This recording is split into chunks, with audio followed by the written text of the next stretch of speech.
उन्हाळ्या ऋतूची माझ्यावर अशी काही कृपा झाली की मी जेवणाच्या ताटावर बसली का माझी जीभच मला सांगते, तू आंबट चिंबट काहीतरी बनवल्याशिवाय मी काही तुला एकही घास जेवण करू देत नाही. मग म्हटलं चला आज जीभचं पण ऐकावं. मस्त 2 कैऱ्या छान शिजवून घेतल्या. शिजवल्या कैरीमध्ये मग काय केलं, छान त्याचा गर काढून घेतला. त्यामध्ये 1 टीस्पून एवढं बेसन पीठ, चवीपुरतं मीठ घालून मस्त रवीने आहे ना छान हे घुसळून घ्यायचं. आणि मग पातेल्यात टाकायचं तेल, तेलात टाकायची जिरं, मोहरी, काळी मिरी, मेथी दाणे, 1 दालचिनीचा तुकडा घालायचा, लाल सुकी मिरची घालायची, कढीपत्त्याची पानं घालायची आणि लसूण, हिरवी मिरची, जिरे ह्याचा मस्त ठेचा घालून घ्यायचा. ठेच्यानं कढीला मस्त फ्लेवर येतो.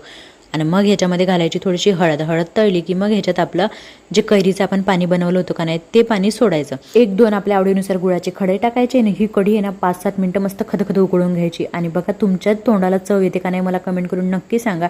आणि अशा पद्धतीची कैरीची कढी एकदा खाल्ली ना तर दह्याची कढी विसरून जाल. चला आता सबस्क्राईब करा.